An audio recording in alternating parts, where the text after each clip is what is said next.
की लेखिका है सोनिया सैनी। पूर्ति और पवन अपने नए घर की पूजा के लिए हवन में बैठ गए थे।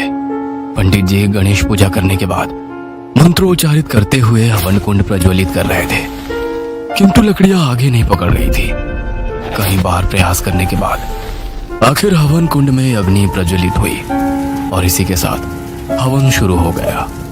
अचानक ही उन्हें अंदर के कमरे से किसी के दरवाजा पीटने की आवाज सुनाई देने लगी।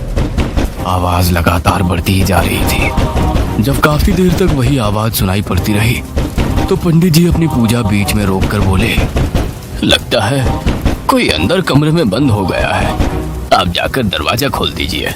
हाँ, लेकिन घर में तो हम 4 लोगों के अलावा कोई है ही नहीं। हम तीनों यहाँ बैठे हैं और हमारी बेटी संजू सामने झूला झूल रही है। पूर्ति ने खिड़की से बाहर झूला झूलती संजू की ओर इशारा करके कहा। पूर्ति की बात सुनकर पंडित जी फिर से मंत्र पढ़ने लगे और एक बार फिर से दरवाजा खटखटाने की आवाज आने लगती है। साथ ही किसी के रोने की आवाज भी सुनाई दे रही थी। मेरे कहने से आप एक बार देख आइए, कोई तो जरूर अंदर है, ये मेरा वहम नहीं हो सकता। पंडित जी की बात सच्ची थी। दरवाजे पीटने की आवाज तो लगातार उसे भी सुनाई पड़ रही थी। इसीलिए वो उठकर अंदर गई और सभी कमरों का दरवाजा खोलकर चेक करने लगी। पवन, तीनों कमरे चेक कर लिए, कोई नहीं है।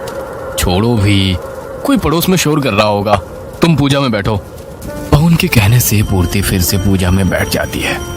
पूजा खत्म होने के बाद, बेटा थोड़ा सावधान रहना, आपके साथ छोटा बच्चा है और ये घर मुझे कुछ ठीक नहीं लग रहा। इतने सालों में कभी किसी के यहाँ मैंने इतने अपशकुन एक साथ होते नहीं देखे। आपका नारियल, यहाँ तक कि गंगा जल भी काला और बदबूदार हो गया था। जब मैं पूजा का जल आपके घर में छिड़क रहा था तो एक कमरे में मुझे करंट जैसा झटका महसूस हुआ। मुझे तो लगता है जरूर इस घर में कोई नकारात्मक ऊर्जा है। देखिए पंडित जी, हम पूजा पाठ में तो मानते हैं, लेकिन प्लीज इस तरह का वहम मत डालिए मेरी पत्नी के दिमाग में। नारियल खराब होना कौन सी बड़ी बात है। पवन की बात सुनकर पंडित जी बिना कुछ कहे वहां से चले जाते हैं। पूर्ति और पवन की शादी को 8 साल हो गए थे, लेकिन उनकी गोद अभी तक सूनी ही थी। अपनी सूनी गोद को भरने के लिए उन्होंने शेल्टर होम से एक बच्चा गोद लेने का मन बना लिया था।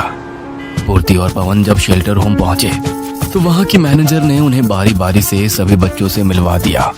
मैडम, बाकी के सभी बच्चे तो खेल कूद रहे हैं, लेकिन ये बच्ची इतनी गुमसुम क्यों है?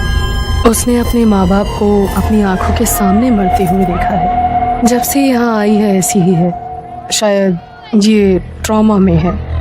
पवन, देखो ना, इस नन्ही सी बच्ची ने छोटी सी उम्र में कितना बड़ा दुख सहा है। हम इसे ले चलते हैं, हमारे साथ रहेगी तो शायद नॉर्मल हो जाएगी। पूर्ति और पवन उस छोटी बच्ची संजू को अडॉप्ट कर लेते हैं। संजू को घर आए अभी 2 दिन ही हुए थे कि पवन का ट्रांसफर एक नए शहर में हो गया।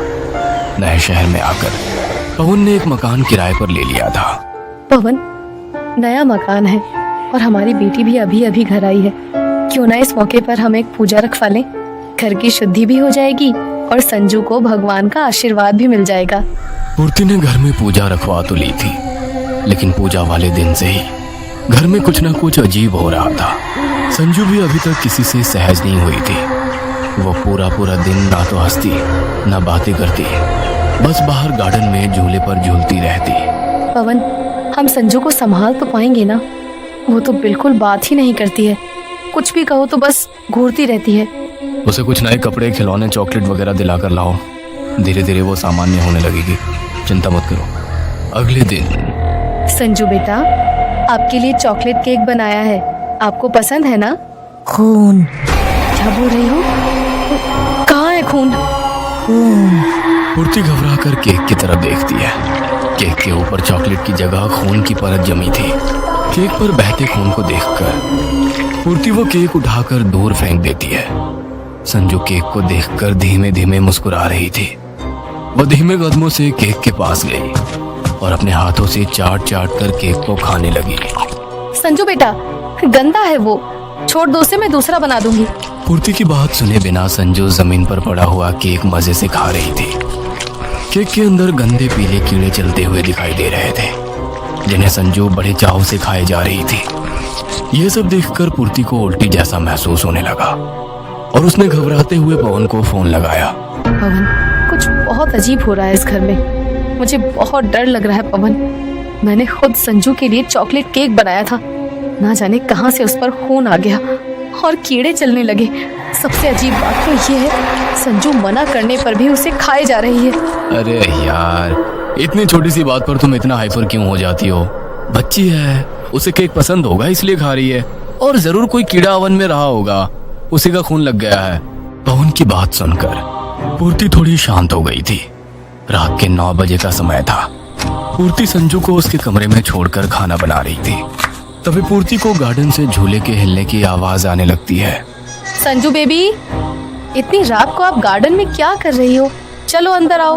पूर्ति ने खिड़की से देखा कि संजू झूले पर बैठी हुई कुछ खा रही है। पूर्ति संजू के पास पहुंचकर देखती है कि उसके हाथ में मांस का टुकड़ा है, जिसे वो चॉकलेट की तरह आराम से झूलते हुए खा रही थी।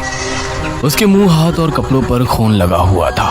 संजू, ये क्या खा रही हो? छी, ये कहाँ से मिला तुम्हें? पूर्ति के इतना कहते ही संजू ने उंगली से इशारा किया। संजू की बताई हुई दिशा में मुड़कर देखते ही पूर्ति के पैरों के नीचे से जमीन निकल गई थी। वहां पर एक छोटा सा पिल्ला खून से लथपथ पड़ा हुआ था, जिसके टुकड़े जमीन पर फैले हुए थे। ये देखकर पूर्ति की सांस उखड़ने लगी। उसने तेजी से संजू का हाथ पकड़ा और घसीटते हुए उसे घर के अंदर ले आई। संजू के कमरे में पहुंचने पर पूर्ति ने देखा कि संजू तो अपने कमरे में बैठी कलर कर रही है। एक पल को तो उसे अपनी आंखों पर यकीन नहीं हुआ। ऐसा कैसे हो सकता है? उसकी आंखों के सामने हूबहू 2 संजू खड़ी थी। पूर्ति ने झटके से संजू का हाथ छोड़ा और अपने कदम पीछे हटाने लगी, इससे पहले कि वो कमरे से बाहर निकल पाती। कमरे का दरवाजा एक तेज आवाज के साथ बंद हो गया। दोनों संजू उसके ठीक सामने खड़ी हुई थी और गुस्से से उसे घूर रही थी। संजू बेटा, आप कहाँ आओ? संजू बेटा, मम्मा के पास आओ। संजू। पूर्ति संजू को पुकार रही होती है कि तभी बाहर से पवन की आवाज सुनाई देती है। पूर्ति, संजू, कहाँ हो दोनों? पूर्ति। पवन की आवाज आते ही संजू के कमरे का दरवाजा अपने आप खुल गया था। पूर्ति दौड़कर कमरे से बाहर निकलती है और पवन का हाथ पकड़कर जोर जोर से रोने लगती है। पूर्ति, होश में आओ, क्या हुआ? संजू कहाँ है? पूर्ति घबराते हुए उंगली से संजू के कमरे की ओर इशारा करती है। पवन अंदर जाकर देखता है कि संजू कमरे में ड्राइंग कर रही है। क्या हो गया है तुम्हें? वो तो आराम से ड्राइंग कर रही है। पूर्ति पवन को सारी बात बताती है, लेकिन पवन उसकी बात का विश्वास नहीं करता। ये सब उन पंडित जी का किया धरा है। उन्होंने ही तुम्हारे दिमाग में वहम डाल दिया है। और पूर्ति, वहम का कोई इलाज नहीं होता है। ये सब वहम नहीं है पवन, मैंने अपनी आंखों से देखा है। इस घर में कुछ है, मैं महसूस कर सकती हूँ। हर पल कोई साया मेरे साथ साथ चलता है। मैं जितना भी इस बात को झुठलाऊं, मेरा यकीन और पक्का होता जा रहा है। मेरा यकीन करो, हमारी बच्ची खतरे में है। उसने पहले ही बहुत कुछ झेला है, अब हम इसके साथ कुछ बुरा नहीं होने देंगे। अच्छा ठीक है, तुम शांत हो जाओ, खाना लगाओ, मैं संजू को लेकर आता हूँ। जल्दी ही कोई और घर देखकर उसमें शिफ्ट करने की कोशिश करेंगे। पूर्ति जाकर खाना लगाने लगती है। पवन कमरे में संजू को लेने जाता है। संजू को गोद में उठाते हुए पवन की नजर उसकी ड्राइंग बुक पर पड़ती है। संजू ने जो ड्राइंग बनाई थी उसे देखकर पवन के हाथ पैर ठंडे पड़ने लगे थे। संजू ने झूला झूलते हुए एक भयानक राक्षस की तस्वीर बनाई थी, जो अपने हाथों से मांस खा रहा था। पवन संजू को सीने से चिपकाकर दौड़ते हुए पूर्ति के पास जाता है। पूर्ति, ये देखो, शायद तुम सही थी, मुझे माफ कर दो। मैं नहीं जानता कि ये सब क्या है, लेकिन कुछ तो गलत हो रहा है यहाँ। 3 साल की बच्ची ऐसी ड्राइंग क्यों और कैसे बनाएगी? मेड रेखा को फोन लगाओ, वो तो शायद पिछले कई सालों से यहाँ काम करती थी ना, उसे जरूर पता होगा ये सब क्या है। रेखा तो बस एक ही दिन काम पर आई, उसके बाद मुझे उसका कुछ पता नहीं है। क्या रेखा काम पर नहीं आ रही है? हाँ, मुझे लगा उसके परिवार में कुछ इमरजेंसी होगी। फोन लगाओ उसे। पूर्ति मेड रेखा को कॉल करती है, लेकिन उसके फोन की रिंग उन्हें अपने घर से ही सुनाई देने लगती है।